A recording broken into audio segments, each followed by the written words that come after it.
یک شخص حکایه میکند که من به پیش یک خانه میگذشتم که داد و فیغانی یک شخص شنیدم و نگاه میکنم که دستش از همین راست کتفش نیست و آمدم از او پرسیدم این چی سبب است، چی داد میگویی؟ گفت بسیار یک قصه عجیبی دارم برای تو بیان میکنم، در صحیفه های تاریخ بنویس تا که برای آینده ها درس شود.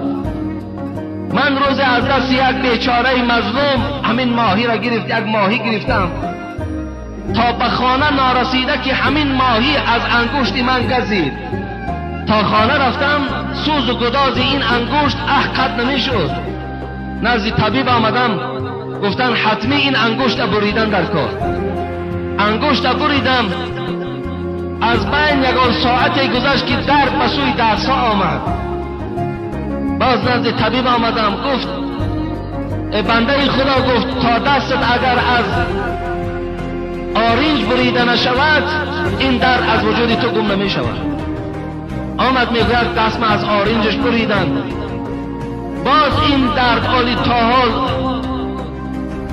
دور نشده که درد به سوی شانه آمد. طبیب گفت برادر عزیز دست از شانه بریدن در کار. تا حال با از شانه میبرد لیکن تمام بدن من میسوزد. این به خاطر چی بود؟ به خاطر آن که یک ماهی از دست یک آدم مظلوم، یک بیچاره با جبر و با ظلم گرفته شد و گفت این عاقبت آن کسی هست که ظلم در حق یک برادر مسلمان میکنه. یا شمس الدین ذهبی میگوید وقتی که صحابه پیغمبر از دست بیدین های مکه مکرمه به حبشیستان هجرت کردند و بعد وقتی از اونجا گشته و به نزد رسول الله آمدن، رسول الله پرسید کنی حبشیستان برای من حکایه کنید، چی ها دیدین؟ صحابه پیغمبر چی گفتن؟ گفتن ما یک منظره عجیب دیدیم، ای حبیب خدا اگر اجازت باشد باید نقل کنیم. گفتن نقل کنیم. گفتن منظره عجیب این است که روز یک زن بالای سر کوزه داشت که کوزه پر از آب بود. وقتی با کوچه میگذشت به ناگاه یک جوان آمد و از دست این زن داشت و دست او را تاب داد به سوی قفا و یک ضرب دیگر در کوزه این زن زد و کوزه در زمین زد. این زن در جواب این مرد چی گفت؟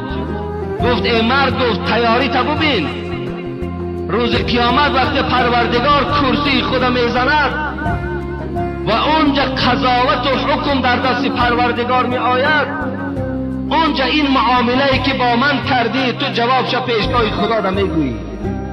ببینین حبیب خدا وقتی این سخن میگه شنید گفت این مادر حق گفتن، روز قیامت حقی مظلوم از حق ظالم گرفته می شود. چگونه امروز بعضی از ظالمای ما هم دست در بالای روی مال دخترامان میزند و از بالای سرشان کشیده میگیرد. این ممکن نیست. فقط دلیل چی است؟ ممکن نیست. الله حکم دارد.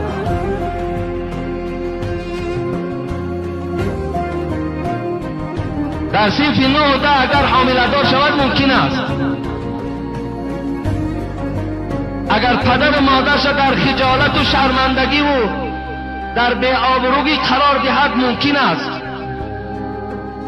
اگر تمام بدن او را چه اهل مکتب چه اهل کوچه تماشا کند ممکن است. فقط بالای سر او در روی مال ممکن نیست. از خدا ترسیدن در کار. این ظلم است. حرام از پروردگار ظلم حرام اعلان کرده است.